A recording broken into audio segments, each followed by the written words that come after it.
ये बात है। उसमें क्या है, अभी ये लोग मेरे से जो दुश्मनी और मुखालिफत लेकर बैठे, जी चंद महीने पहले मेरे हुजरे के अंदर जो मस्जिद का जो रूम होता है, मेरा इमाम का जो हुजरा होता है, जी उसमें जो सदर कहलाने वाले अब्दुल राशिद वल्द जी अब्दुल मजीद है, जी अफजल शाह वल्द अनवर शाह है, जी। मेरे मस्जिद के हुजरे रूम के अंदर वक्फ बोर्ड के एक अधिकारी को लाए। ओके, ठीक है। मुझसे कहने लगे इनके इलेक्शन पर, कमेटी इलेक्शन पर किसी ने ऑब्जेक्शन लिया नहीं लिया पता नहीं मुझको कंफर्म। जी बहरहाल वो मेरे पास आए और मेरे पास आने के बाद कहने लगे कि आप गवाही दो कि आपके सामने इलेक्शन हुआ। ये बात किसने कही आपसे? ये मुझसे कहने लगे, ये अब्दुल राशिद भी कहने लगे, जी अफजल शाह अनवर शाह भी कहने लगे, जी। और वो वक्फ बोर्ड का अधिकारी भी मुझसे कहने लगा। इमाम साहब,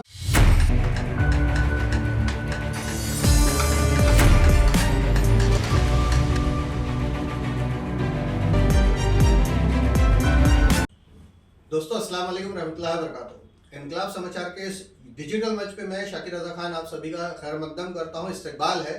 आज आपके सामने उस वीडियो की एक सीरीज का हिस्सा रखने जा रहा हूँ जो मैंने आज से महीना डेढ़ महीना पहले खान मस्जिद के मामले में आपके सामने रखा था।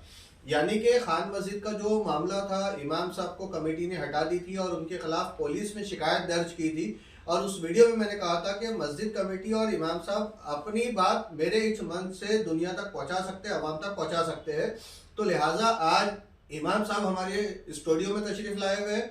इमाम साहब से हम चंद सवाल करेंगे।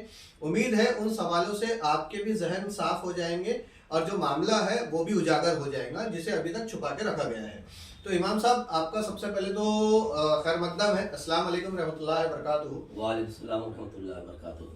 दोस्तों, स्टूडियो में इमाम साहब है ज़रूर, लेकिन मसले के तहत हम उनको चेहरे के वजह से कैमरे पे नहीं ला सकते हैं, क्योंकि मसला है जैसा आप सब जानते हैं।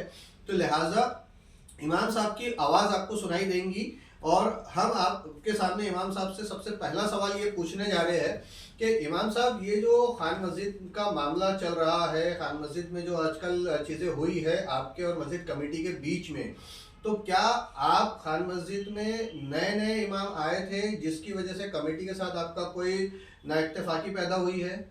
नहीं, अल्हम्दुलिल्लाह मुझे 22 साल से ज़्यादा हो रहा है। 22 साल से ज्यादा हो चुका है हो उस चुका मस्जिद है। में। और 22 साल का अरसा मेरा साफ सुथरी मेरी छवि रही। माशाल्लाह। तो ये जो साफ सुथरी छवि आपकी रही है 22 सालों में, जी तो जो कमेटी के द्वारा आपको अचानक से हटा दिया गया है, जी। तो ये क्या मामला हुआ कि फिर 22 साल के बाद अचानक से आपको हटने की या हटाने की नौबत आई एक इंतजामिया को? ये लोग नए नए आए हुए लोग हैं जो अभी आए हैं। अच्छा, नए नए लोग आए हुए हैं बोले तो कमेटी नहीं आई हुई है या ये मुक्तदियों में भी नए हैं? नहीं नहीं, कमेटी नहीं आई है। अच्छा, ये मुक्तदी आपके मस्जिद के पुराने हैं? मुक्तदी क्या, ये तो महीनों तक सालों तक जो अभी जो बोर्ड में जिनका नाम अब्दुल राशिद अब्दुल मजीद जो लिखा हुआ है, जी ठीक है। अब्दुल राशिद वल्द अब्दुल मजीद, ठीक है। मेरे ख्याल में और भी दूसरे लोग भी गवाही देंगे जहाँ तक मेरा ख्याल है। जी ये कमेटी में आने से पहले महीनों गुजरे, सालों गुजरे, कभी ये खान मस्जिद में नजर नहीं आते थे। अच्छा जी। और बाकी के दिगर जो अराकीन हैं कमेटी के इस वक्त में? वो वक्तन फवक्तन नजर आते थे। अच्छा, ये वक्तन फवक्तन जो लोग आया जाया करते थे तो वो पहले से आपको जानते हैं? जी जी यानी आपके पीछे नमाजें पहले से अदा की है उन्होंने? जी जी जी मुसल्ले पे आपको हमेशा से उन्होंने देखा है? जी जी जी। तो ये तकरीबन कितना वक्त गुजरा होगा कि पुरानी कमेटी का छोड़ना और नए कमेटी के आने के लिए क्या वक्त हुआ होगा? तकरीबन कमोबेश ये 2 साल होने जा रहा होगा अच्छा जो इनके नाम का बोर्ड मस्जिद के इसमें लगा हुआ है, जी सदर सेक्रेटरी के एतबार से जी। कमोबेश तकरीबन 2 साल होने जा रहा होगा इनको। दोस्तों, ये सारे सवाल जो आपके सामने मैंने इसीलिए पूछे हैं इमाम साहब से कि आपको ये जहन साफ हो जाए कि इमाम साहब जो है उस मस्जिद के नए नहीं हैं, कमेटी ने पहली बार नहीं देखा है और कमेटी का और इमाम का साबका जो है नया नहीं बल्कि पुराना है, और पुराना ही नहीं बल्कि 2 दशक से ज़्यादा का साबका है। और वहाँ के मुक्तदी होने के नाते बाकी लोगों की आपके साथ में क्या शिकायत रही है? किसकी? नमाजियों की? नमाजियों की आपके? नहीं, नमाजियों की मेरे साथ कोई ऐसी शिकायत नहीं रही है। हाँ, अगर मैंने किसी को मसले के एतबार से टोका, हाँ इकामत के एतबार से टोका, जी टोपी पहनने के एतबार से टोका, जी अगर किसी ने जमात खड़े हो रही है इकामत को रुकवाया जी और इकामत को रुकवाने के बाद किसी को बाहर निकाल रहा है नमाज छोड़ने के जी। नमाज छोड़कर, तो ऐसे मौके पर जो मेरी शरई जिम्मेदारी थी, जी मैंने उन लोगों को टोका शरीयत के मसले के एतबार से, जी। तो हो सकता है वो कुछ लोग मेरे मुखालिफ बन गए होंगे। ओके, तो ये तो आपकी मुसल्ले पे खड़े होने के नाते जिम्मेदारी है, मेरी जिम्मेदारी है और न सिर्फ जिम्मेदारी बल्कि आपका फर्ज है जी। यानी आपके फर्ज को अदा करने से रोकने की कोशिश इससे पहले भी की गई, जी, इससे पहले की गई थी कि आपके इस तरह के जो फर्ज आप अदा कर रहे थे, हाँ। तो इससे पहले भी किसी ने आपके इन फर्ज को अदा करने की से रोकने की कोशिश किया है? एक साहब इकामत के टाइम मोदी साहब को कहकर नमाज रुकवा रहे थे, इकामत रुकवा रहे थे, अच्छा, और एक साहब से उनका कुछ मामला था, उस साहब को मस्जिद से बाहर कर रहे थे, मस्जिद से बाहर कर रहे थे उनके अपने जाती मामला जाती मामलात को लेकर। और जबकि उस वक्त नमाज में सदर कहलाने वाले अब्दुल राशिद अब्दुल मजीद भी थे, अफजल शाह अनवर शाह भी थे, ओके उन्होंने उनको कुछ नहीं कहा, लेकिन मेरी एक इमाम की एक हैसियत थी, जी शरई जिम्मेदारी अदा करना मेरे लिए लाजिम और जरूरी था। जी मैंने सामने वाले को डांटा, तुम इकामत रुकवा रहे हो, नमाज रुकवा रहे हो, जी इतनी जुर्रत और बेबाकी, जी। तुम्हारे कुछ अपने मामलात है तो तुम मस्जिद के बाहर करो, या मस्जिद के अंदर नमाज को क्यों रुकवा रहे? जी। उसके बाद से वो साहब मेरे मुखालिफ बन गए। अच्छा, तो जैसा इमाम साहब आपने बताया कि आपके वक्त में आप जब मुसल्ले पे बैठे थे तब किसी ने किसी नमाजी को उठाने की कोशिश किया, हाँ। तो जिन्होंने कोशिश किया क्या वो भी कमेटी का हिस्सा है? नहीं, वो कमेटी का हिस्सा नहीं है, कमेटी वालों से अभी वो लगे हुए हैं, अच्छा, कमेटी वालों के साथ जुड़े हुए हैं। जुड़े हुए हैं। अब मौजूदा वक्त में ऐसा क्या घटा जो अभी तक अवाम के सामने नहीं आ पा रहा है और जिसकी वजह से अवाम जो है मुतत्तर कोशिश कर रही है कि ये सच्चाई से पर्दा उठा सके? ये बात है, उसमें क्या है, अभी ये लोग मेरे से जो दुश्मनी और मुखालिफत लेकर बैठे, जी चंद महीने पहले मेरे हुजरे के अंदर जो मस्जिद का जो रूम होता है, मेरा इमाम का जो हुजरा होता है जी, उसमें जो सदर कहलाने वाले अब्दुल राशिद वल्द अब्दुल मजीद है जी, अफजल शाह वल्द अनवर शाह है, जी, मेरे मस्जिद के हुजरे रूम के अंदर वक्फ बोर्ड के एक अधिकारी को लाए। ओके, ठीक है। मुझसे कहने लगे इनके इलेक्शन पर, कमेटी इलेक्शन पर किसी ने ऑब्जेक्शन लिया नहीं लिया पता नहीं मुझको कंफर्म। जी बहरहाल वो मेरे पास आए और मेरे पास आने के बाद कहने लगे कि आप गवाही दो कि आपके सामने इलेक्शन हुआ। ये बात किसने कही आपसे? ये मुझसे कहने लगे, ये अब्दुल राशिद भी कहने लगे जी, अफजल शाह अनवर शाह भी कहने लगे जी, और वो वक्फ बोर्ड का अधिकारी भी मुझसे कहने लगा। इमाम साहब, मैं थोड़ा सा आपसे ये बात जानना चाहूंगा क्योंकि मुझे नहीं पता कि ये आप जो नाम ले रहे हैं अब्दुल राशिद और अफजल शाह, हाँ। ये दोनों की हैसियत कमेटी में क्या है, मस्जिद में क्या है? मस्जिद में जो दीवार पर जो बोर्ड लगा है बाहर सहन में, जी, तो अब्दुल राशिद वल्द अब्दुल मजीद इनका नाम सदर के तौर पर है, ओके, ठीक है। और अफजल शाह अनवर शाह इनका नाम सेक्रेटरी के तौर पर है। जी, ठीक। तो इन्होंने आपसे ये कहा कि आप जो वफ्द के अधिकारी आए हैं उनसे ये कहे कि आपके सामने चुनाव हुआ, ये जो अभी आपने लाइन कही थी वो यही थी? हाँ जी, कि आप ये कहो कि मेरे सामने चुनाव हुआ और गवाही दो कि मेरे सामने चुनाव हुआ, जी। और आप उस पर दस्तखत करो कागज पर। अच्छा, तो क्या ये चुनाव आपके सामने हुए हैं? मेरे सामने कोई चुनाव नहीं हुआ और न मैं मौजूद था, और मुझको ये भी पता नहीं कि चुनाव कहाँ हुआ, कैसा हुआ, मुझको मैं आज भी नहीं बता सकता। अब यहाँ सवाल एक ये भी आता है इमाम साहब कि क्या यही चुनाव आपके सामने नहीं हुआ या पिछले 20-22 साल के कोई भी चुनाव आपके सामने नहीं हुए? नहीं, कोई चुनाव मेरे सामने नहीं हुए, जी, और किसी कमेटी ने इससे पहले भी मुझको इसमें इन्वॉल्व नहीं करी ना। जी। मेरा काम नमाज पढ़ाना जी, और नमाज से मुतालिक जो चीजें हैं उससे वाबस्ता होना मेरा काम है। मैं ये इलेक्शन से हमेशा दूर रहना। अच्छा अच्छा। अवाम में जैसा कि ये भी बात मशहूर है कि आप सिर्फ 4 ही वक्त की नमाज पढ़ाया करते थे। और जब से मेरा तकर्रुर हुआ जी, तो कमेटी की तरफ से मुझे ये सहूलत दी गई जी, कि मैं जोहर असर मगरिब ऐशा पढ़ाता था। ओके, जी, मेरा रहना दूर है, जी, 6-7 किलोमीटर तकरीबन, जी, संजय कॉलोनी। जी, वहाँ से आने में ज़रा परेशानी जाती है, जी। सवेरे का मीटर होता है, जी, इसलिए शुरू ही से हर कमेटी वालों ने जब से मैं लगा जी। उसको फजर की सहूलत दिए। जी। फजर में मौजिन साहब पढ़ाया करते थे। अच्छा, तो ये अभी जो घटा है असल मामला क्या है? ये असल मामला कई सारे मामले हैं। असल मामला जो है, मैंने इनके इलेक्शन की गवाही नहीं दिया। ये चाहते थे कि आप गवाही दें कि चुनाव आपके सामने हुआ। हाँ, मैंने कहा मैं ये गवाही नहीं दूंगा, जी। और मैं ना इसमें दस्तखत करूंगा। अच्छा। उसके बाद से उन्होंने मुझसे दुश्मनी जैसी, खुन्नत जैसी पकड़ लिए और जी। उसके बाद मुझको जहनी तौर पर टार्चर करना भी उन्होंने शुरू कर दिया। और ये कितने दिन पुराना मामला है ये? इसको कई सारे महीने हुए इसको। अच्छा। दोस्तों, हम इस वक्त में खान मस्जिद के पुराने इमाम शफीकुर रहमान साहब से बात कर रहे हैं। चूँकि पूरे शहर को मालूम है कि खान मस्जिद के इमाम साहब को अचानक से हटा दिया गया था इंतज़ामिया की तरफ से। किसी इमाम को रखना हटाना एक नॉर्मल सी प्रोसेस है, एक रेगुलर फंक्शनलिटी है। लेकिन चूँकि मैंने अपने चैनल पे इस मुद्दे को इसलिए उठाया कि आप इमाम साहब के खिलाफ में पुलिस स्टेशन गए और कई सारी पाबंदियों वाला नोटिस जो है इमाम साहब को दिया गया है।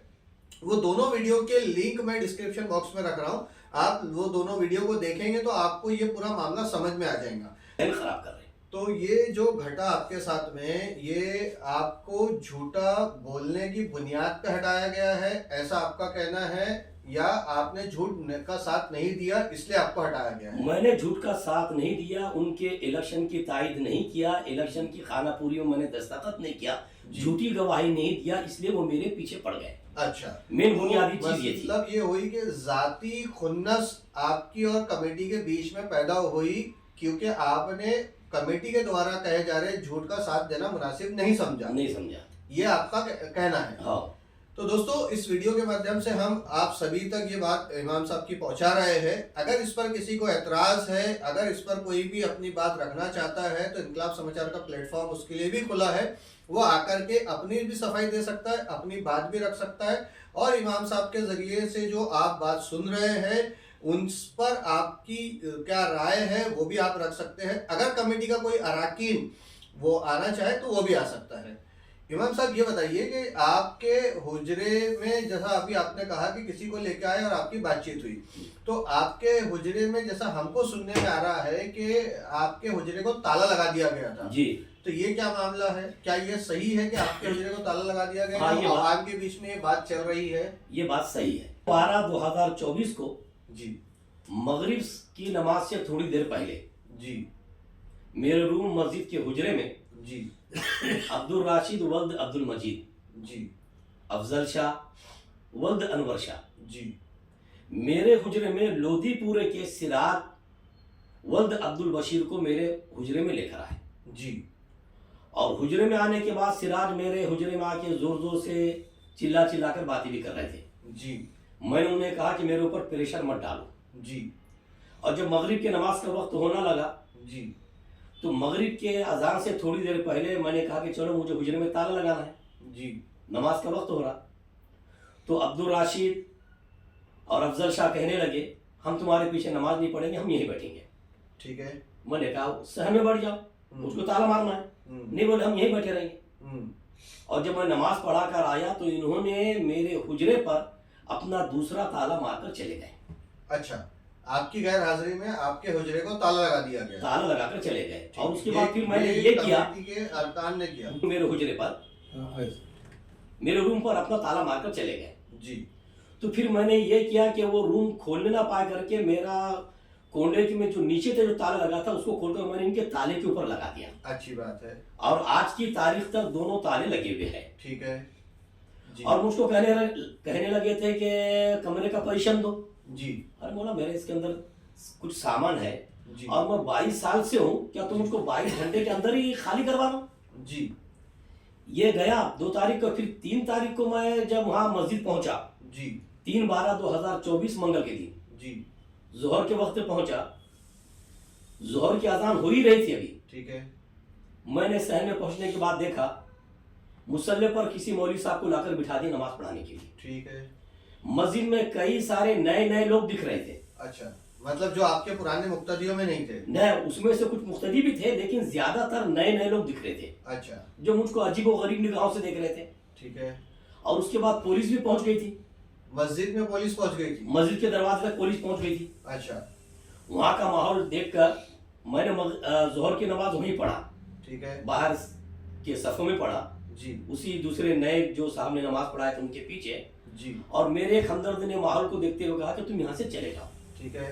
तो अमन अमान में खलल ना पड़े, कुछ गड़बड़ ना हो, जी। इसलिए मैंने अपने हमदर्द की बात मानते हुए वहां से मैं चला गया। ठीक है। फिर मुझको तहसील थाने से ही बुलावा आया जी। और तहसील थाना जब मैं पहुंचा, इमाम साहब, तहसील थाने की बात हम करें उससे पहले हम आपसे ये पूछना चाहेंगे, क्योंकि आपकी बात से एक नया सवाल पैदा होता है कि कमेटी ने आपको जो बर्खास्त की है, तो उस बर्खास्तगी के लिए कोई नोटिस दिया, कोई टाइम पीरियड दिया, कोई है तो समय आपके लिए तय किया कि आप इतने महीने पढ़ा, इतने महीने के बाद चले जाए? नहीं, मेरे बोलने के बाद भी उन्होंने राइटिंग में मुझको कुछ नहीं दिया। अच्छा। जबकि मैंने उनसे ये भी कहा कि पहले जो कमेटी के सदर थे जी। कई सारे सदर गुजरे, मेरे पास 3-3 लेटर उन पुराने कमेटियों के मौजूद है। किस चीज के? कि मेरे पास तुमको मुस्तकिल तौर पर रखा गया करके। अच्छा। और अभी 2021 में जी मुझको जो सदर थे उस वक्त, और आज जो अभी सेक्रेटरी में जो अफजल शाह, अनवर शाह का जो नाम है जी, ये उस वक्त जॉइंट सेक्रेटरी थे। अच्छा जी। इन्होंने मुझको रमजान के शबे कदर की रात में, जबकि पूरी मस्जिद भरी रहती जी, ताहयात जिंदगी भर का लेटर दिया मुझको।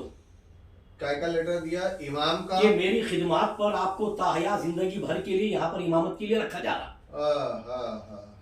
मतलब उस वक्त में अफजल शाह जो है वो जॉइंट सेक्रेटरी थे, जॉइंट सेक्रेटरी थे। मौजूदा वक्त के कमेटी के सेक्रेटरी है। इन्होंने माइक पर कहा कि इमाम साहब की खिदमत देखते हुए इन्हें ताहयात जिंदगी भर के लिए इमाम रखा जा रहा। मतलब ये साफ हुआ कि ये जो कमेटी के लोग हैं ये आपको पहले से बेहतर तरीके से जानते थे, आपके नमाजियों में से इनका शुमार है, और ये आपके साथ पहले भी कांटेक्ट में रहे हुए हैं, आपका इनका राब्ता पहले से रहा हुआ है।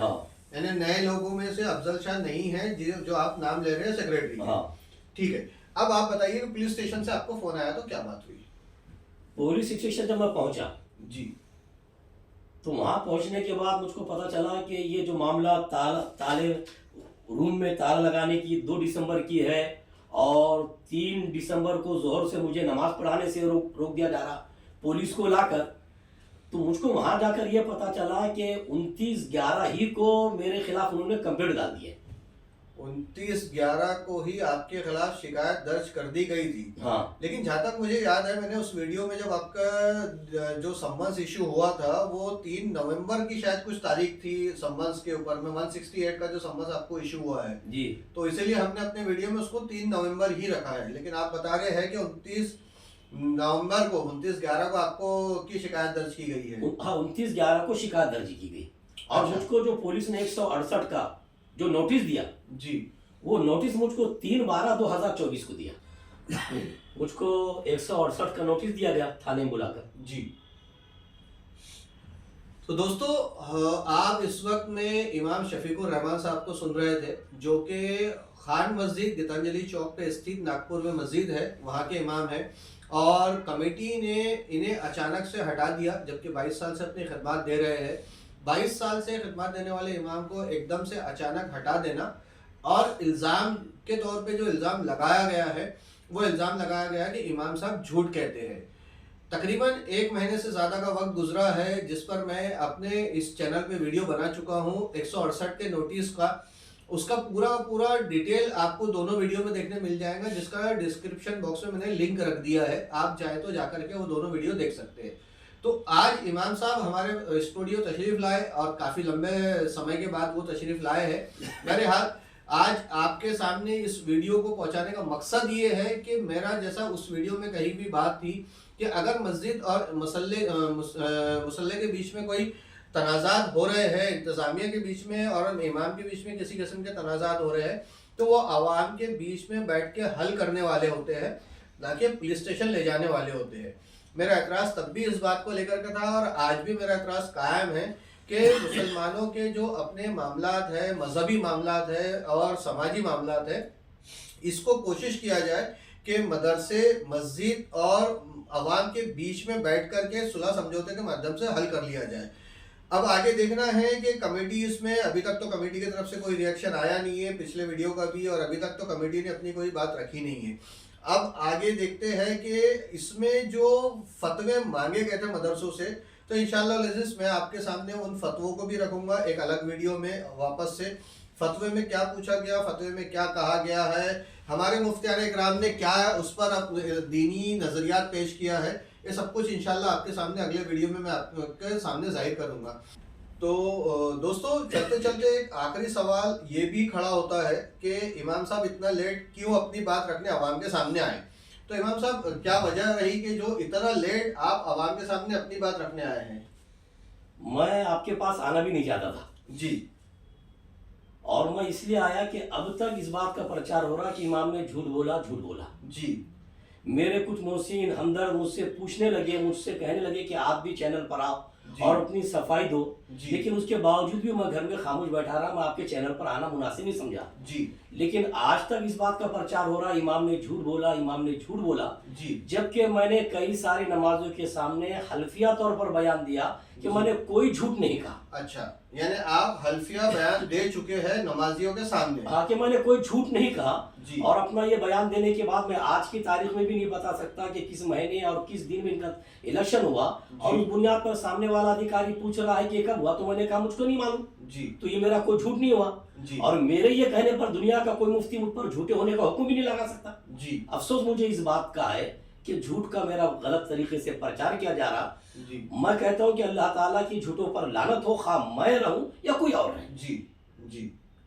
तो इमाम साहब चलिए बहुत बहुत शुक्रिया, आप हमारे स्टूडियो तशरीफ लाए, आपने अपनी बात रखी। इससे ये होगा कि आवाम के बीच में जहन साफ होंगे, आपकी बात भी पहुंचेंगी और दिगर जो मामला आपके खिलाफ में प्रोपेगेंडे के तौर पे किए जा रहे हैं उसका असर कहीं ना कहीं खत्म होगा इंशाअल्लाह अज़ीज़।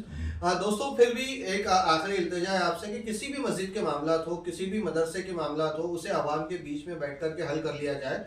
यूं उठे सुटे पुलिस स्टेशन जाना बेहतरी नहीं है, उलमाओं को पुलिस स्टेशन की सीढ़ी चढ़ाना बेहतरी नहीं है। आलिम हमारी जो है वो हमारी मिल्कियत नहीं है, हमारी धरोहर है। आलिमों की हिफाजत हम सब की जिम्मेदारी है, उलमाए दीन की हिफाजत हम सब की जिम्मेदारी है। हाँ, अगर जो आलिम हक से हट चुके हैं, जो उलमाए सू हो चुके हैं, उन पर मेरा ये कॉल वाक़ई नहीं होता है, उन पर मेरा कॉल नहीं बैठता है, लेकिन जो हक पे उलमाए हक है उनके लिए खड़े होना हम सबकी जिम्मेदारी है, हमारा फरीज़ा है। तो इनकलाब समाचार के इस प्लेटफॉर्म से मैंने अपना फरीज़ा पूरा किया है। इंशाअल्लाह अज़ीज़ आप सबको ये वीडियो पसंद आया होगा। आपसे दरख्वास्त है कि ज़्यादा से ज़्यादा आप ये वीडियो आवाम तक पहुँचाएँ ताकि ये सारे मामला जो ख़त्म हो और आपसी बैठ बिठा करके सुलह समझौते से मामला ख़त्म किया जा सके। आप में से कोई भी अगर है तो आकर के अपनी बात रखना चाहता है तो बिल्कुल बेझिझक आ सकता है इस मसले पे ही, और अगले किसी भी मसले पे आप बात कर सकते हैं। दोस्तों मिलेंगे इंशाअल्लाह, तब तक के लिए इजाज़त दीजिए। जज़ाकल्लाह खैर, अल्लाह हाफ़िज़।